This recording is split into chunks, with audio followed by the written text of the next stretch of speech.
여호와께서 모세에게 이르시되 들어가서 그에게 이르라. 히브리 사람의 하나님 여호와께서 말씀하시기를 내 백성을 보내라. 그들이 나를 섬길 것이라.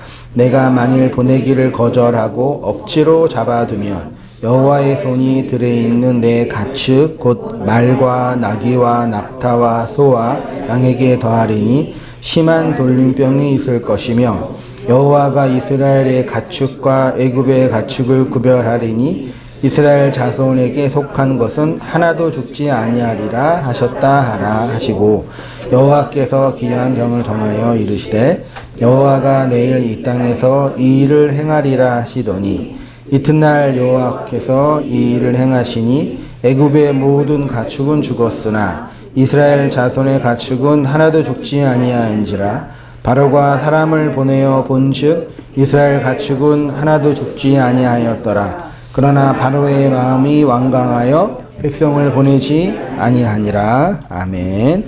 출애굽기 23번째 시간입니다. 돌림병, 재앙과 부모 공경. 원래 지난주에 같이 이어서 설교를 했어야 되는데 지난주 함께 모여서 말씀 나누는 시간이 있어서 좀 중간에 잘라가지고 이어서 좀 한 부분이 있어요. 지난주 연결해서 하는 설교니까요. 뭐 확인해 보시고 들으시면 되고요. 지난주에 그 3절에 돌림병이라는 데베르가 어디에서 왔다 그랬죠? 뒤에 소리 잘 들려요? 들려요? 예. 데베르, 다바르라는 말씀, 사건, 이벤트라는 단어에서 데베르가 왔고, 요거는 돌림병, 역병, 뭐 이런 걸로 이제 번역한 이유가 이게 이제 그 전염병이잖아요. 그러니까 말도 전염되는 거죠. 사실 말이 그러니까 나는 한 사람한테만 말을 했는데 한 일주일 지나면 몇 명이 알아요? 승법 범식이 일어나서 한 100명이 알죠. 좀 오버해서. 교회에서든 회사에서 나는 팀장님한테 조용히 얘기했는데 한 달 지나면 모든 사람이 다 알아가지고 나한테 와가지고 힘내라고 그러시고 막 이런 사건들이 있는 것처럼 말은 전염되잖아요. 그것처럼 이 데베르라는 단어 속에 그런 말이 갖고 있는 기본적인 힘, 기능이라고 말할 수 있는 거죠. 근데 이 다바라라는 말이 눈에 보이는 말씀, 겉으로 있는 말씀, 보이는 그대로 보는 거, 들리는 그대로 듣는 거, 욕망하는 그대로 욕망하는 그 말씀이 율법의 말씀이라고 했고, 그래서 그것이 이제 말씀으로 이어진다, 돌림병으로 이어진다라고 말씀을 나누었습니다. 그래서 바로가 이스라엘을 억지로 잡아둔다라는 것은 그의 마음이 강팍하고 굳은 마음으로 있다라는 것이고, 그것이 이제 말씀의 병, 돌림병으로 나타나게 됐다. 그래서 가축, 낙이, 낙타, 소, 양이 돌림병으로 죽게 되었다라고 했습니다. 겉으로 임한 말씀을 보이는 그대로 보고 들리는 그대로 듣는 그것이 이제 데베르, 돌림병이다. 율법의 말씀이다. 그렇게 나누었고요.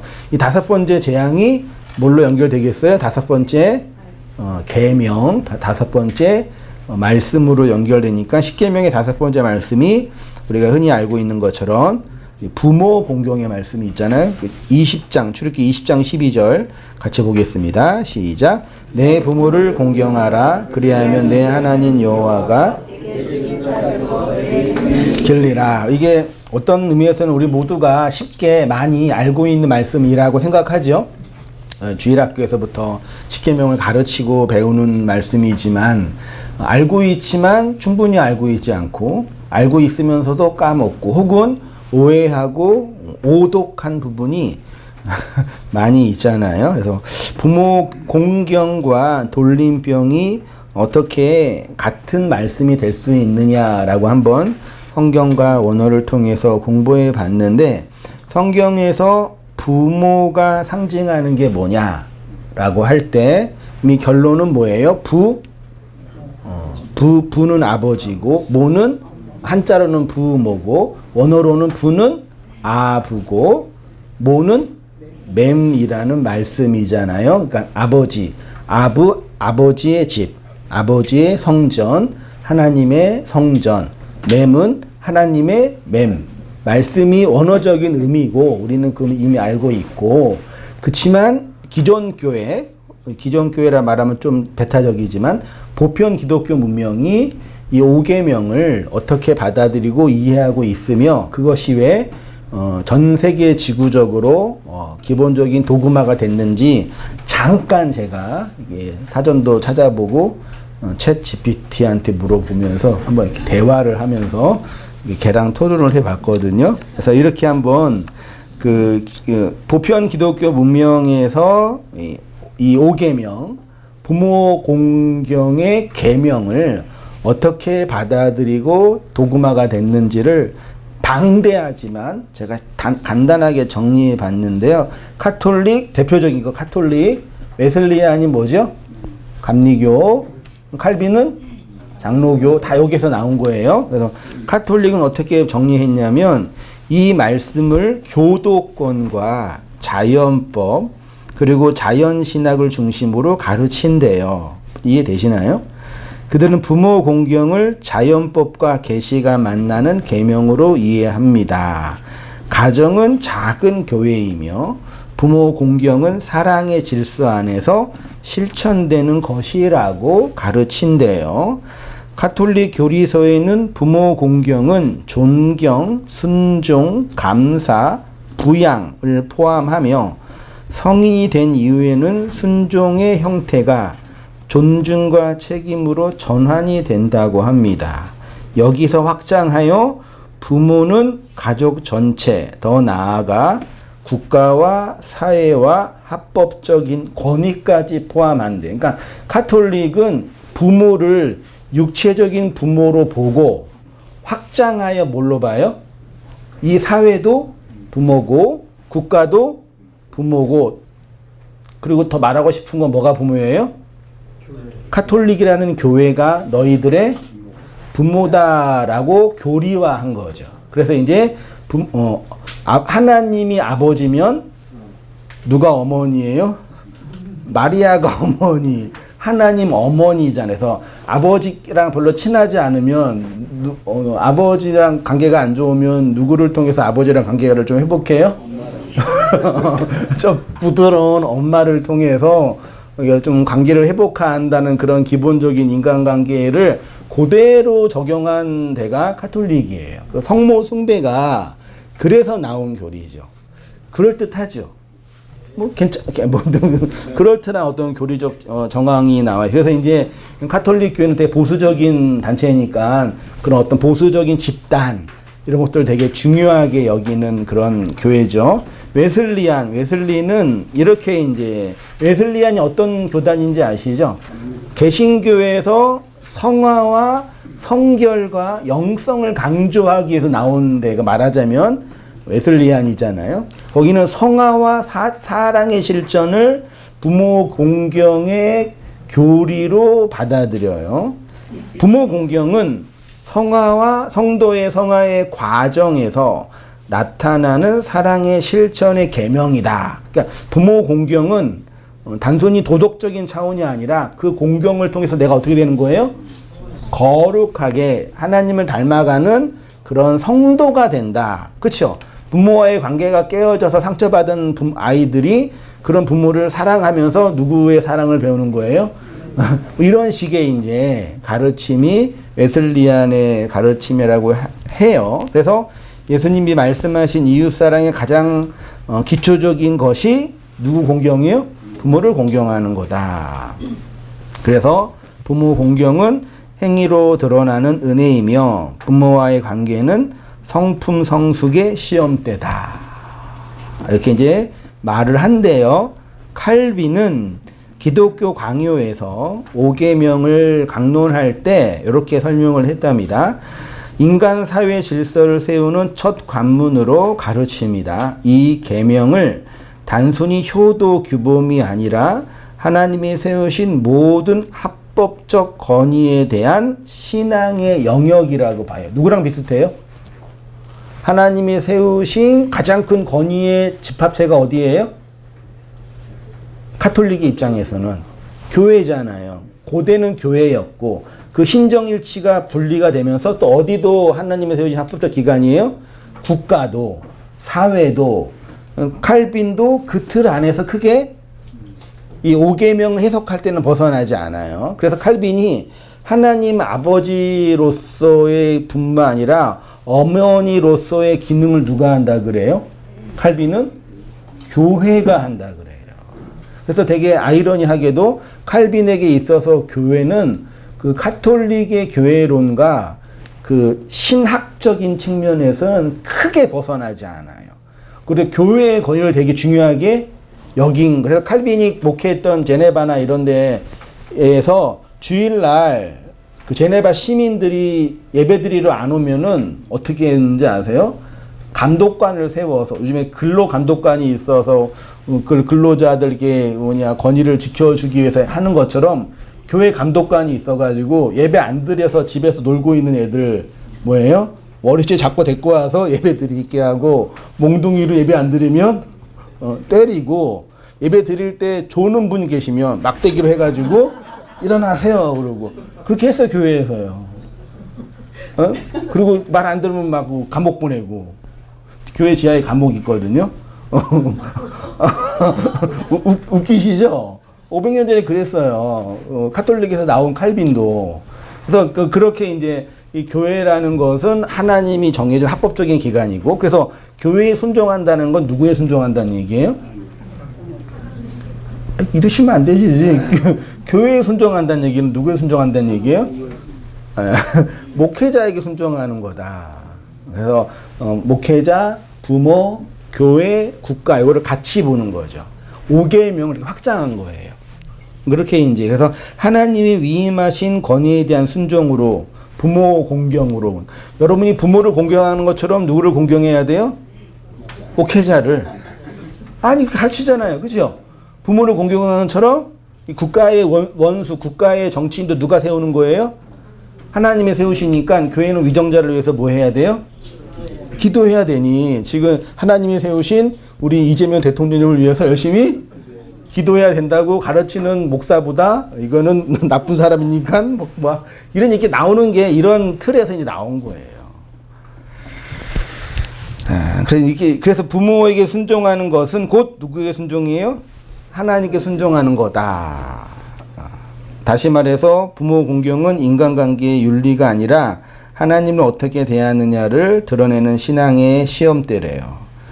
그래서 공경을 존경, 순종, 부양 뭐 이런 걸로 정의를 했다고 합니다. 기독교 강요에 나와 있어요. 이러한 가르침에서 한 걸음 더 나아가 부모 공경 교리는 모든 합법적 권위를 상징하는 것입니다. 그래서 5계명의 부모는 육체적 부모만 의미하는 것이 아니라 국가의 통치자, 교회의 목회자, 교사나 상급자도 무슨 역할이에요? 부모 역할. 정확히 누구의 교리예요? 가톨릭의 교리예요. 그러니까 칼빈의 교회로는 가톨릭의 외적인 형식에서 조금 벗어났지만 그 내용은 크게 벗어나지 않았다 정도로 이제 해석할 수가 있는 거죠. 그래서 5계명은 가정, 교회, 국가로 이어지는 사회 질서의 기초가 되죠. 그래서 가정이 무너지면 뭐가 무너져요? 사회가 무너지고, 사회가 무너지면 국가가 무너지니 우리는 뭘 지켜야 된다? 가정을 지켜야 된다. 뭐 이런 데서 이제 뭐 성적인 문제나 양성애자 문제나 이런 것이 이제 나오고 있는 흐름이라고 보는 거죠. 국가를 지탱하는 중요한 근간을 무너뜨리는 거니까. 그러면 가정은 하나님이 세우신 기관이에요. 남자와 여자가 만나서 연합하는 거는 하나님이 정하신 그 거룩한 제도예요. 질문 안 해. 개신교 목사님이 주례를 하실 때 하나님이 정하신 거룩한 기간 두 가지가 있습니다. 첫째는 교회고 둘째는 가정입니다. 여러분은 지금 하나님이 정하신 거룩한 기간의 일부분이 됐으니 하나님께 순종하는 것으로 이렇게 얘기하잖아요. 그러냐고요. 아무튼 그렇게 이제 얘기합니다. 그래서 사회 질서 이런 어떤 개념으로 이제 설명해서, 그래서 부모 공경의 약속이, 아까 출애굽기에 부모를 공경하면 뭐라 그래요? 하나님이 준 땅에서 뭐예요? 생명이 길리라. 이거는 이거는 이제 어디서 뭐라 그러죠? 장수라 그러죠. 그러니까 부모를 공경하면 뭐란데요? 오래 산다.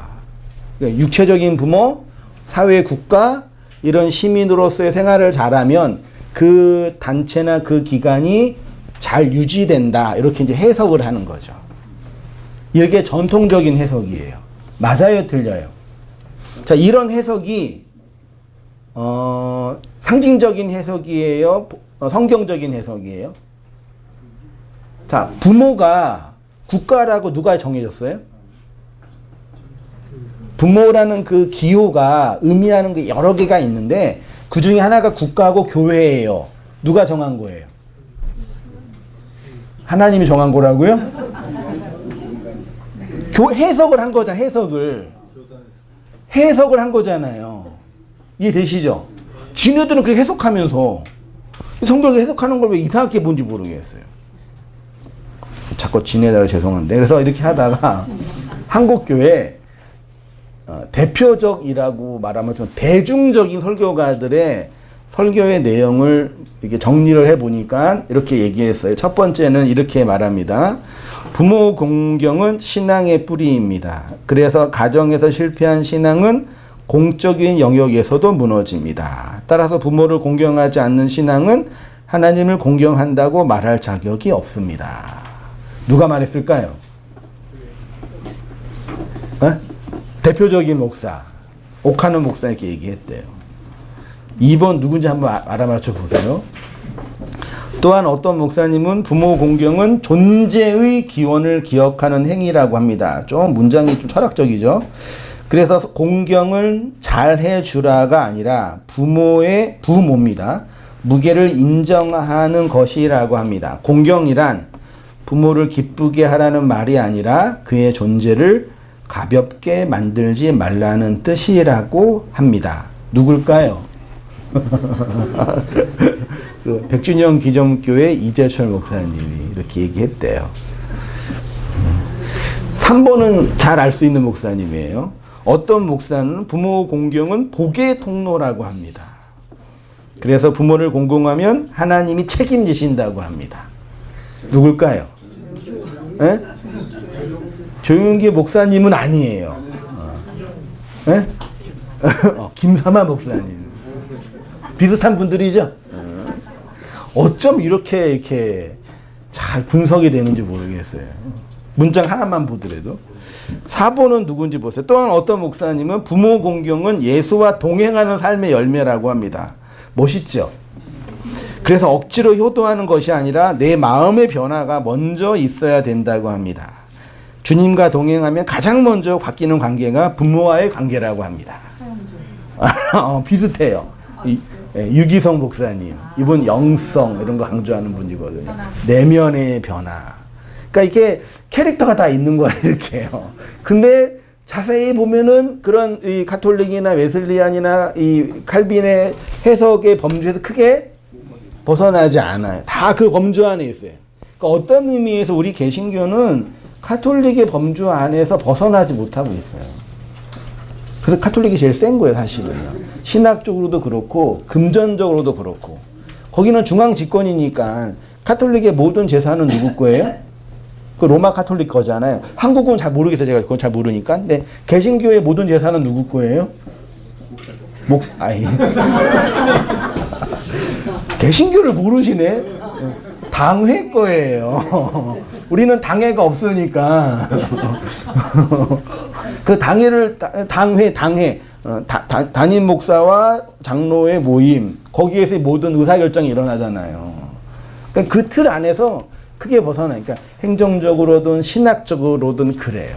그러니까 제가 계속 공부하면 공부할수록 보면 볼수록 그럼 그게 차이가 없네. 오늘날 이 대중적인 목사님들은 스피치를 잘하는 거죠. 되게 적용적이고 그 상황 윤리에 맞게서 사람의 필요에 맞게서. 여러분 가정관계에서 부모와 관계가 깨어져서 하나님과 힘들게 있는 사람한테 부모를 공경하는 것이 너의 신앙의 회복이라는 그 가르침을 통해서 이게 회복의 경험을 하면은 그 신앙에 어떤 변화가 일어날 거 아니에요. 그리고 복을 찾고 복을 구하는 사람에게 부모를 공경하는 것은 복의 통로가 되니 부모 공경 이거 뭐예요? 그렇게 이게 그 어떤 틀로 흐르는 거죠. 그 이 틀 안에서 크게 벗어나지 않아요. 특히 5계명은 되게 보수적인 거예요. 벗어나지 않아요. 대부분 다. 그래서 이제 여기서 파생돼서 어떤 교리적인 가르침이나 인간적인 가르침이나 영성훈련 이런 거 하면서 청년 때도 이런 가르침을 받으면서 우리 청년들 이렇게 하면서 부모에게 상처 많이 받은 청년들 있잖아요. 기도를 하는 거야. 아니, 하나님은 목사님을 통해서 부모를 공경하라고 가르치시고, 그게 이제 하나님께 복받는 통로라 그러는데, 내 마음은 어때요? 난 상처받았고, 억울하거든. 공경이 돼요, 안 돼요? 안 되니까 계속 마음속에서 힘든 거예요. 하나님, 난 왜 이러고 살아야 돼요? 하면서.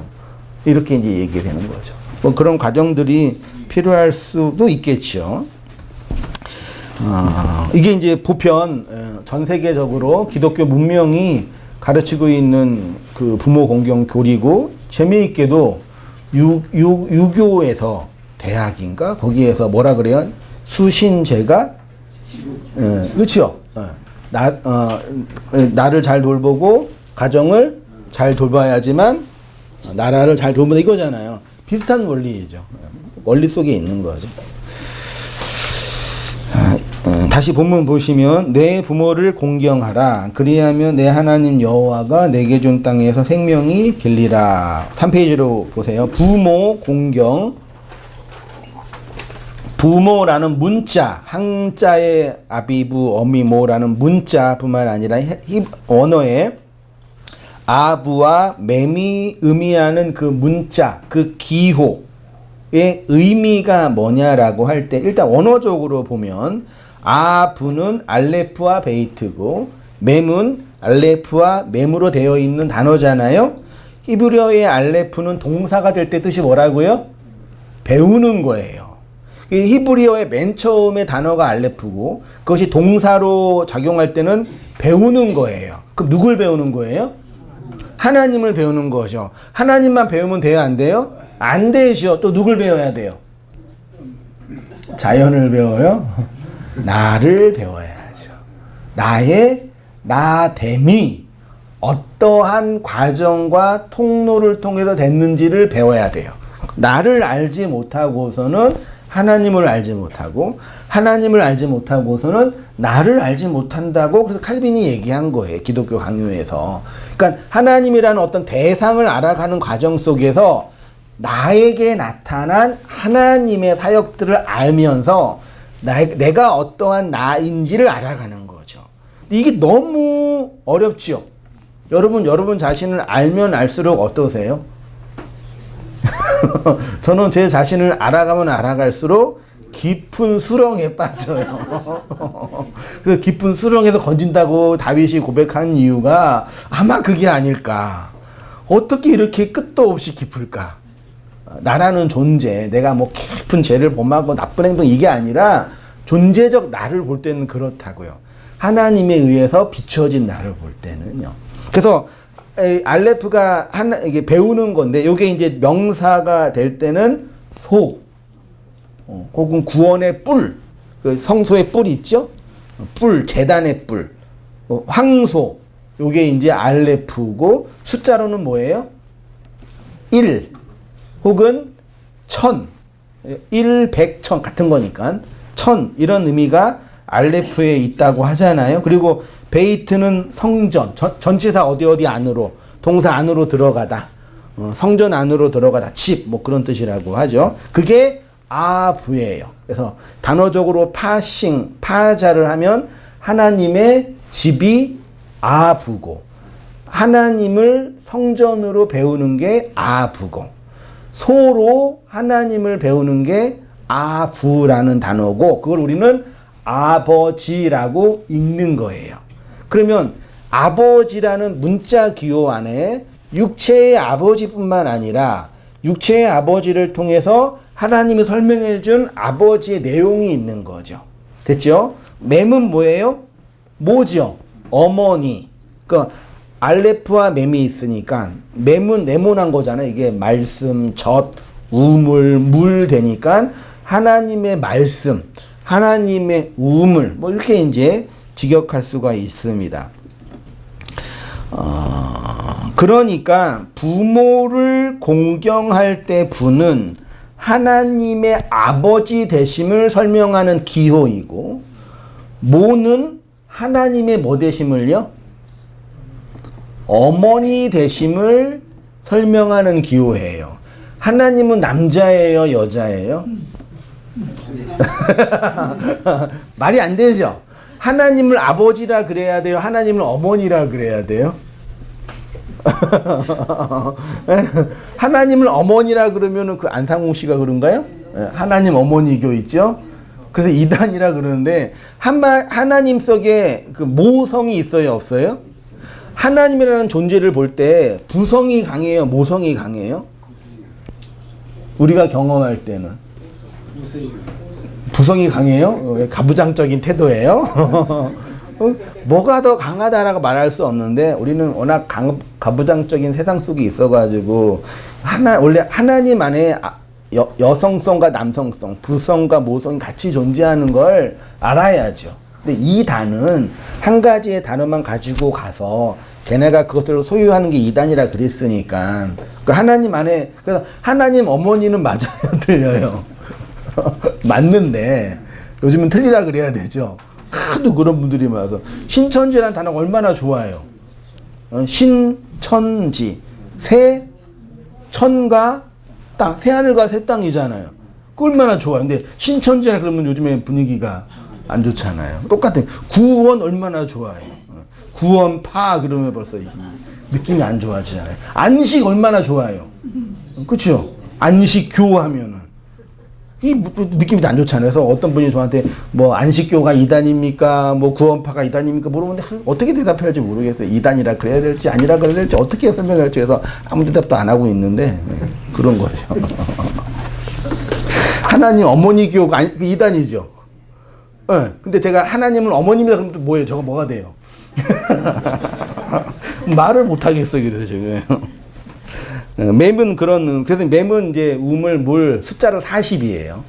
40. 그래서 하나님의 말씀을 배우는 기간이 40의 기간이라고 표현하는 겁니다. 그러니까 제가 말씀드린 건 뭐냐면, 하나님을 아부, 맴으로 표시하는 것은 하나님이 아버지의 모습으로, 어머니의 모습으로 나타나신다는 것이고, 아부는 하나님이 뭘로 나타나신다고요? 눈에 보이는 성전으로, 맴은 하나님이 눈에 보이는 말씀으로, 율법의 말씀으로 나타나는 것을 말하는 게 아부, 부모예요.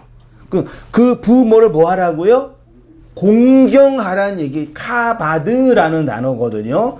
영광스럽게 하다, 존귀하게 하다, 무겁게 하다라는 의미니까, 부모를 공경하는 것은 그 유교에서 말하는 것처럼 윤리 도덕적인 관점에서 막 카톨릭이 말하는 것처럼 존경하고 부양하고 이런 식으로 해석한 거죠. 공경은 뭐냐면, 카바드는 그 존재를 그 존재로 인정하라라는 의미가 남겨져 있는 거예요. 그러니까 하나님이 부로, 하나님이 모로 나타나신 내용을 알아먹는 게 부모를 뭐 하는 거예요? 공경하는 거라고 성경이 말하는 거예요. 어린아이가 부모의 마음을 알아야 몰라요? 철들은 애들은 알아야 몰라요? 철들어도 모르죠.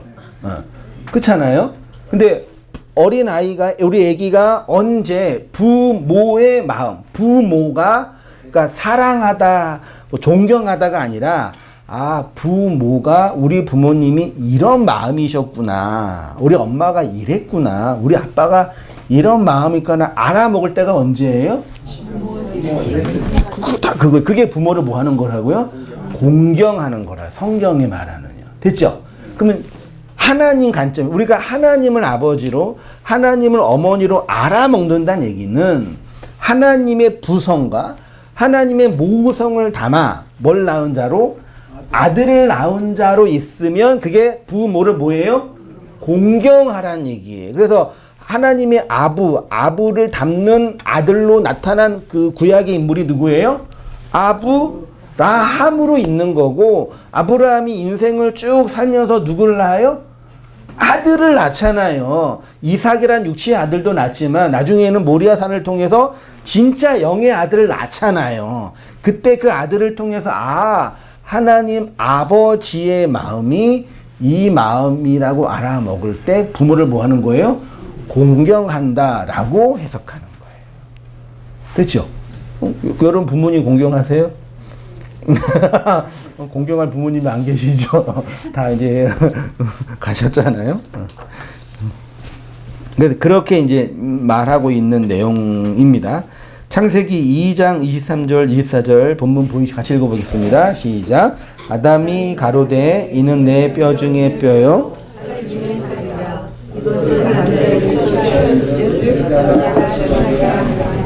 이러므로 남자가 부모를 떠나 그의 아내와 연합하여 둘이 한 몸을 이룰지로다. 23절과 24절은 내용이 좀 이상하지 않아요? 앞에는 아담이라고 했죠. 근데 그 아담을 누구로 표현해요?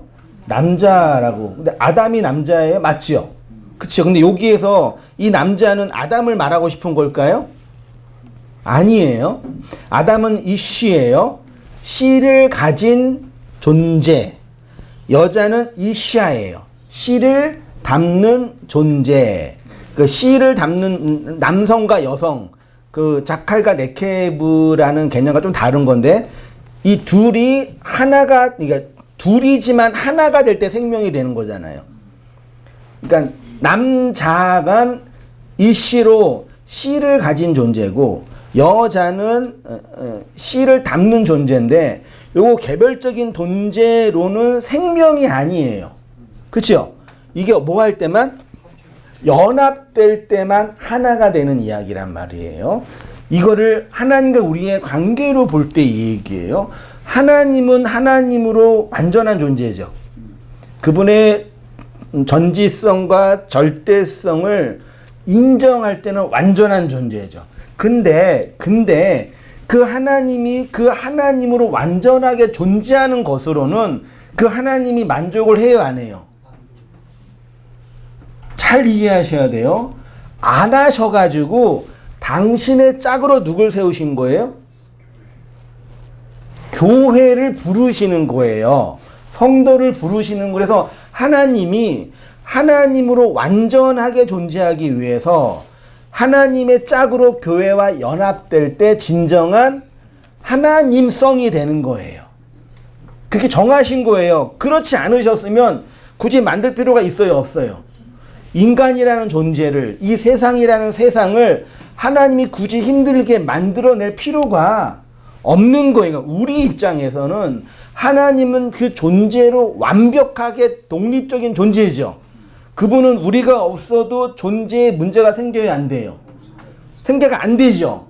이게 맞는데 관계의 입장에서는, 그 하나님 속에서 하나가 된 존재의 입장에서는 하나님은 나 없이는 하나님이 될 수 없다라는 거예요. 그게 교회의 이야기라고요. 이해되시나요? 이 존재론적으로 정말 중요한 문제란 말이에요. 그 바울이 이렇게 말했습니다. 그러므로 사람이 부모를 떠나 그의 아내와 합하여 그 둘이 한 육체가 될지라. 이거 무슨 얘기예요? 남자와 여자가 하는 결혼 얘기처럼 보이잖아요. 그쵸? 근데 32절에 이 비밀이 그도다. 나는 그리스도와 뭐예요? 그러니까 남녀 관계 결혼 이야기를 말하는 것처럼 보이지만 사실은 그리스도와 교회의 비밀을 말하는 거다라고 얘기하는 거예요. 그러니까 남녀의 결혼 관계라는 작은 기호를 통해서 교회와 성도의 연합, 하나됨을 말하는 거란 말이에요. 아까 창세기 다시 보시면 여자는 어디에서 나왔어요? 창세기 본문에서는 아담이야. 이 본문에서는 남자에게서 나타냈잖아요. 여자는 남자에게서 나오기 이전에 있는 거예요? 없는 거예요? 없는 거예요. 남자의 죽음을 통해서 여자가 나오니까 그게 있음이 되는 거죠. 그걸 뭐라 그래요? 창조라 그런 거예요. 그거를 구원이라 그런단 말이에요. 4페이지예요. 창세기 2장 23절에서 말하는 남자와 여자는 아담과 하와를 지칭하는 것이지만 바울은 이를 그리스도와 교회의 비밀이라고 합니다. 여자가 남자에게서 취하여졌다라는 것은 교회가 그리스도를 통해서 존재하게 되었다라는 얘기예요. 그러면 내가 교회로 부름받기 이전에는 나는 있는 거예요, 없는 거예요? 존재적으로 없는 거예요. 다시 말해서 구원받기 전에는 나는 있는 거예요, 없는 거예요? 없는 거예요. 그래서 구원을 뭐라 그런다고요? 창조라고 그런다고요. 그러니까 우리 대중 기독교가 창조 교리를 너무 오해하고 있어서 물리적인 세상의 창조에만 몰두해 버려서 유신 진화론이니 무슨 진화 이거 싸우고 있는데 그거는 몰라요. 성경이 말하지 않고 있어요. 그거는 아니 모르는 건 뭐라 그래야 돼요? 모른다 그래야지요. 왜 그거를 알려고 해요? 성경이 말하고 있지 않은데. 그거는 누가 하면 돼요? 과학자가 하면 돼요. 여러분 과학자가 다 불신앙인 무신론자처럼 보이세요? 아니에요. 진짜 과학자 중에 교회 다니는 사람 되게 많아요. 그 진화론을 믿고 있는 분들이 창조론을 믿는 교회 다닌다고요. 그분들 얘기 들어보면 대단해요. 하나님이 없음을 증명할 수가 없대요. 네? 하나님 온 우주 세상에 존재하지 않다라는 것을 내가 증명 못한대요. 얼마나 겸손한 고백이에요. 그렇지만 이 자연 현상에 나타나는 것은 한 부분이니 내가 공부하고 연구하는 거다. 그러니까 이 자연을 공부하면서 하나님이 더 크고 위대함을 목도하는 거예요. 그러니까 창조는 이 물리적 세상의 창조, 성경이 말하는 거 아니라 교회를 구원해내는 거예요. 그래서 창조가 구원이기 때문에 내가 교회로 부름받기 이전에 나는 있는 거예요, 없는 거예요? 없는 거라고요. 교회로 불려져야지만 창조돼야지만 구원받는 거예요. 이거를 이제 다른 불신자와 관련해서 설명할 때 우리 자녀들이나 부모님이나 사랑하는 친지나 가족들, 남편을 볼 때 진리의 관점에서 볼 때, 하나님의 관점에서 볼 때, 그리스도의 관점에서 볼 때 그분들은 있는 거예요, 없는 거예요? 너 없음이야 그렇게 말하지 마세요. 너는 존재하지도 않는 거짓이야 그렇게 하지 마세요. 철학적으로 사유를 하면은 그분은 하나님 관점에서 있는 거예요, 없는 거예요? 없는 거예요. 뭐 살고 죽고 변화되고 이 문제가 아니라니까요. 아직 창조되지 않은 거라고요. 이게 오늘날 구원론의 큰 오류라니까요. 우리가 구원받아야 될 이유가 뭐예요? 저 죄인들이 구원받아야 돼 할 때 그 죄인들은 누구예요? 있는데 윤리적으로 도덕적으로 좀 부족해. 문제가 있단 말이에요. 그렇게 살다가는 지옥 간단 말이에요. 그러니까 우리 교회가 그 부족한 그분들한테 뭘 줘야 돼. 그래서 그 부족함을 채워줘야지 구원받는 거예요. 오늘날 이게 카톨릭의 구원론이거든요. 그러니까 인간의 존재는 없음이 아니라 결핍이라고 보는 거예요. 아직 인간으로 완성이 됐는데 더 온전한 그 무엇이 아직 안 왔기 때문에 부족해요. 그게 윤리적인 문제든 도덕적인 문제든 성화적인 문제든 혹은 금전적인 문제든 부족하기 때문에 하나님이라는 절대적 신이 그 부족함을 예수의 죽음, 희생의 죽음으로 채워주는 걸 구원이라고 한단 말이에요. 아니라니까요. 인간은 없음이에요. 하나님의 진리의 감정에서 딱 볼 때 존재가 있어요, 없어요? 하나님 눈에 보여요, 안 보여요? 좀 슬픈 얘기지만 보여요, 안 보여요? 안 보인다고요. 네? 여러분, 인간이 존엄하다고 할 때 그 존엄은 인문주의자가 철학적으로는 사유를 통해서 만들어낸 거지 진리 입장에서는 아닌 거예요. 좀 슬픈 얘기지만 하나님이 인간의 육적인 죽음을 중요하게 보셔요? 안 중요하게 보셔요? 좀 철학적으로 고민하는 거예요. 인간이 살다가 죽잖아요. 그 죽음을 하나님이 되게 중요하게 여기세요? 안 중요하게 여기세요? 하나님한테 되게 큰 어떤 뭐죠? 중요한 어떤 판단의 근거가 될까요? 안 될까요? 우리가 파리가 자꾸 신경 쓰이네. 파리가 죽는 거 인간의 입장에서는 아주 중요해요? 안 중요해요? 죽여버려야 돼, 저는. 중요해, 안 중요해요? 그래서 막 생명을 죽이는 건 별로 안 좋지만 파리 모기는 막 죽이잖아요. 그러니까 나한테 불편을 주니까 그렇게 비유해서 좀 그렇지만 인간의 입장에서 파리의 죽음은 인간 존재에 어떤 큰 철학적인 고민이나 윤리적인 어떤 고민이 돼요, 안 돼요? 안 되잖아요. 그 하나님 입장에서는 인간의 그 죽음이 그러냐고요. 되게 큰 문제가 돼요, 안 돼요? 될까요, 안 될까요?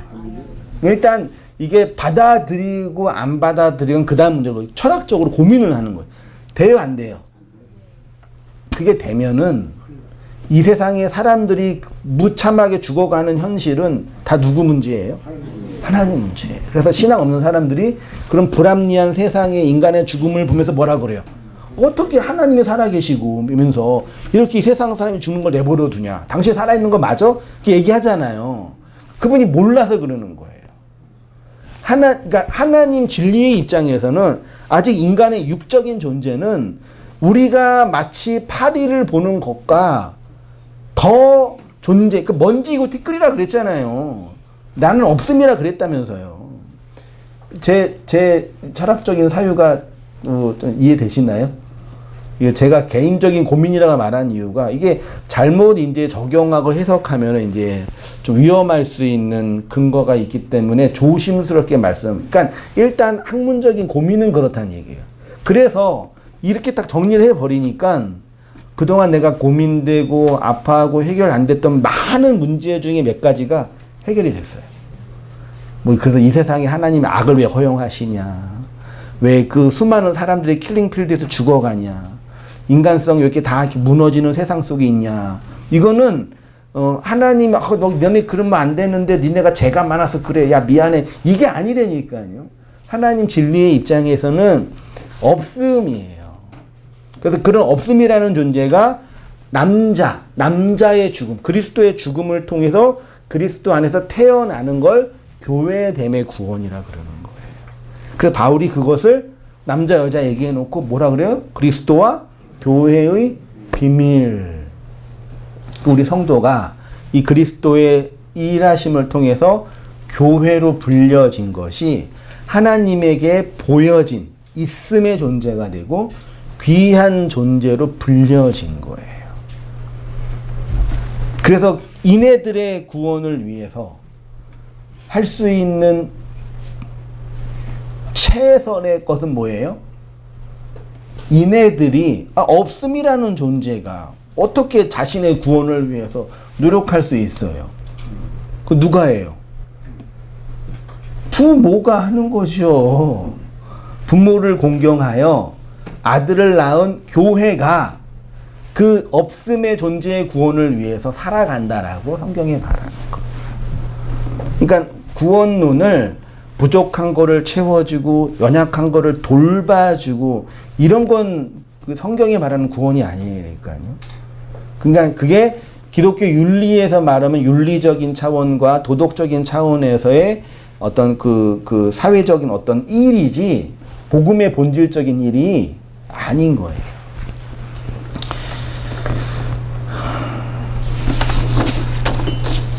네, 그게 이제 구원론의 이제 오류라고 제가 표현했습니다. 4페이지 중간쯤이에요. 내가 구원받았다라는 것은 구원받기 전에는 죄인으로 나쁜 행동을 하며 죄를 지었으며 악하게 있었다고 생각하지요. 이 말은 존재는 하고 있었는데 어떤 윤리적인 측면에서 부족했다는 고백인 거죠. 이러한 결핍의 상태를 죄인으로 명명한 거예요. 그러나 성경은 우리가 그리스도의 신부가 되기 전까지는 뭐라고요? 없는 거예요. 충분하다, 부족하다가 아니라 존재 없음이라고요.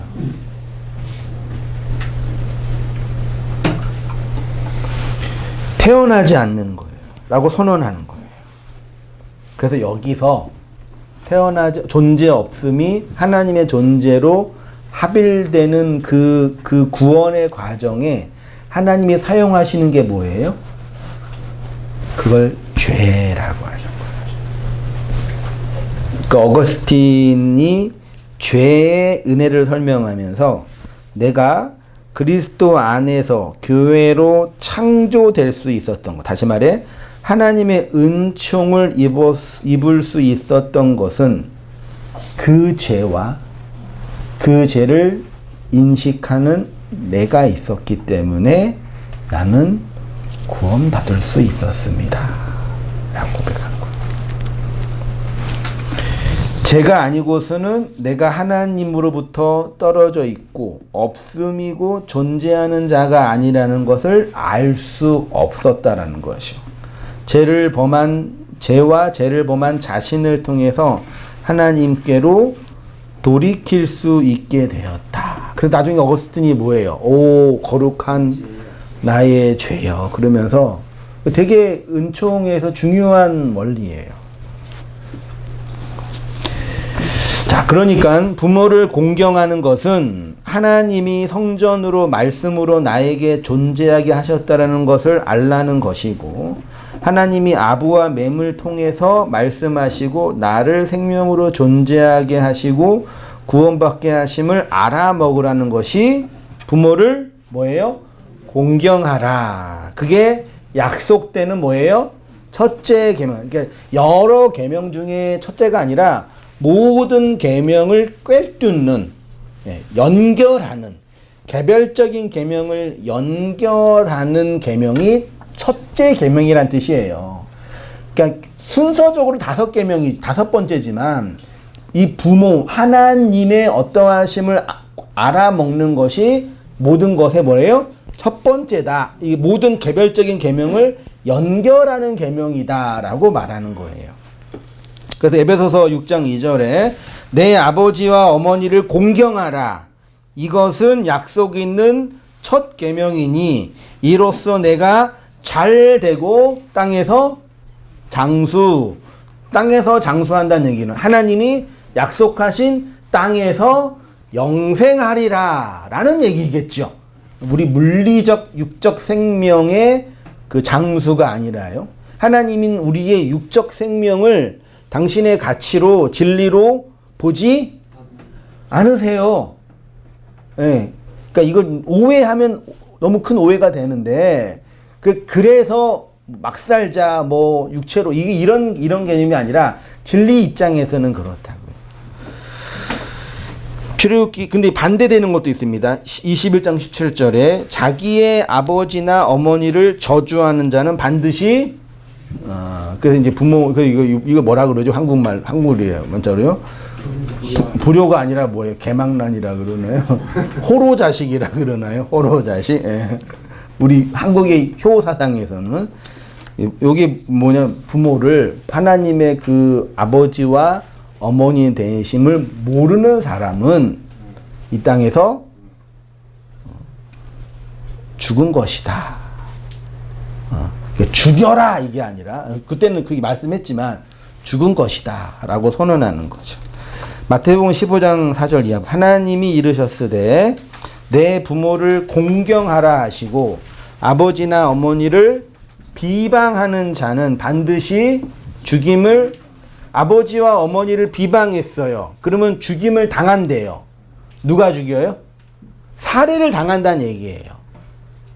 부모를 공경하지 않는 자식을 누가 죽이는 걸 부모가 좋아해요, 안 좋아해요?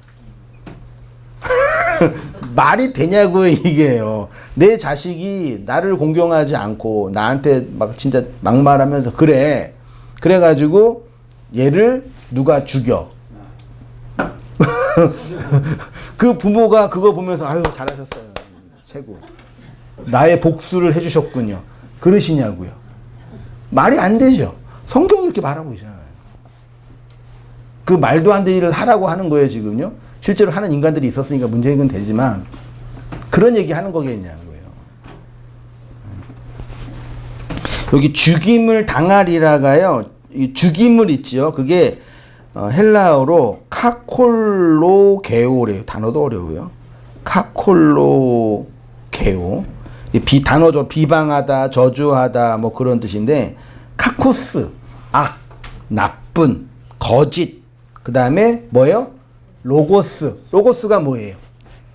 다바르, 말씀이에요.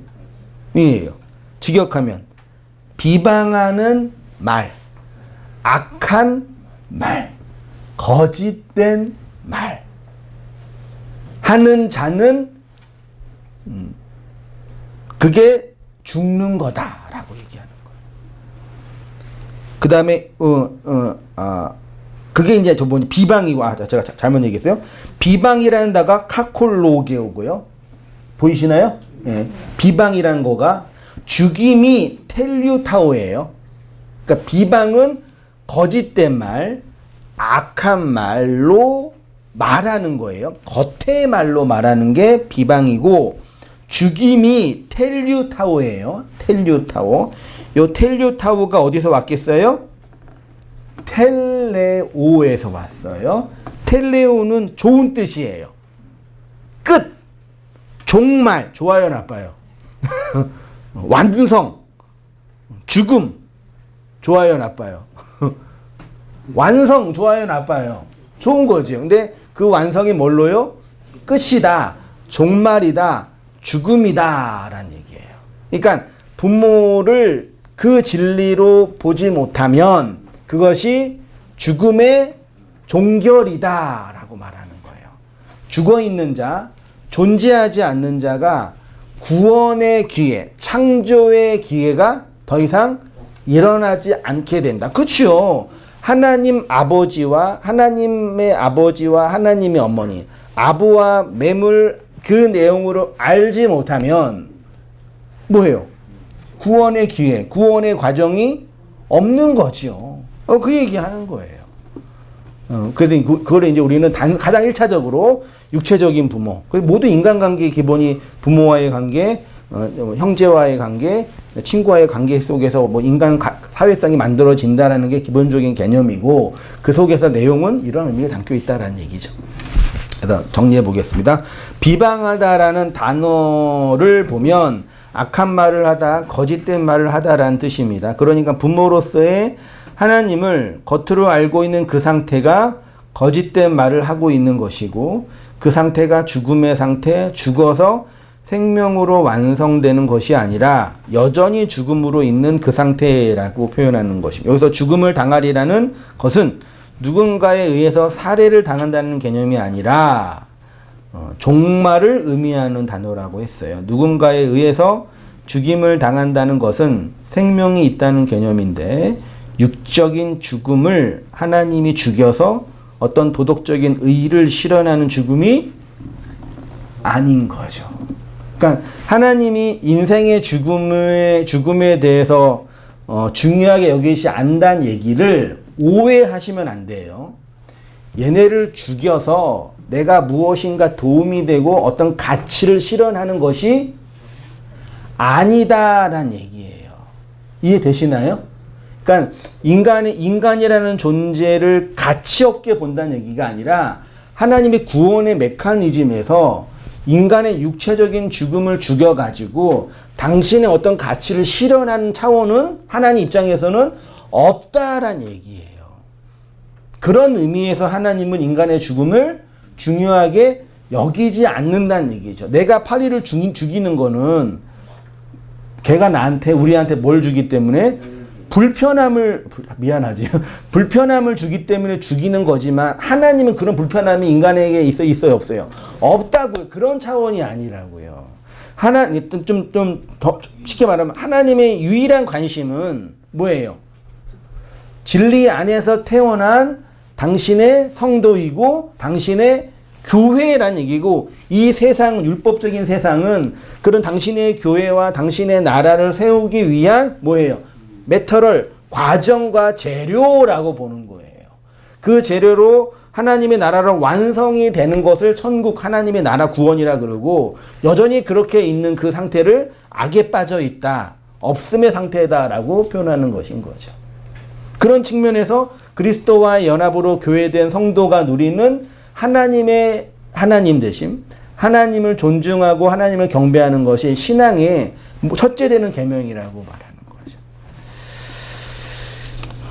그래서 육적인 죽음을 하나님이 죽여서 어떠한 도덕적인 의의를 실현하는 것이 아닙니다. 영원한 죽음, 즉 구원과 창조가 없는 그 현실이 곧 영원한 죽음이라고 하죠.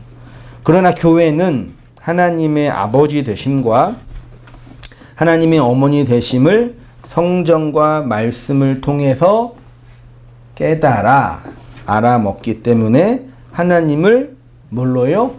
부모로 공경하여 그 아들을 낳으며 살아가는 성도가 되는 거죠. 그래서 그 존재를 이 땅에서 그 신약에서 누구를 낳아야 구원받아요? 아들을 낳아야 그래서 아들 샬롬 평안의 삶을 살아가는 자들을 교회 성도라고 하시니 이 은혜 안에서 살아가시는 성도님 되시기를 축원드리고 부탁드립니다. 기도하겠습니다. 하나님 아버지,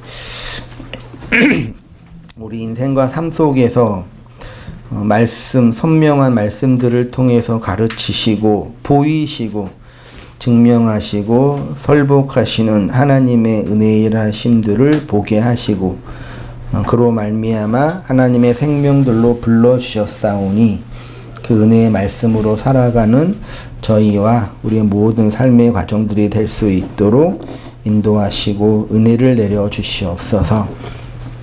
없음이고 먼지이고 티끌이었던 우리 인생들을 그리스도 안의 생명으로 하나님의 교회로 불러주신 구원과 창조의 역사들을 보게 하셔서 그 안에서 생명의 날들로 하나님의 샬롬과 우리 인생의 평온의 삶을 이끌기에 부족함이 없는 삶들로 붙잡으시고 새롭게 하여 주시옵소서. 이제는 우리 주 예수 그리스도의 은혜와 하나님 아버지의 크신 사랑과 성령의 교통하심이 사랑하는 모든 성도님들의 삶 속에 지금부터 영원까지 함께 있을지어다. 아멘.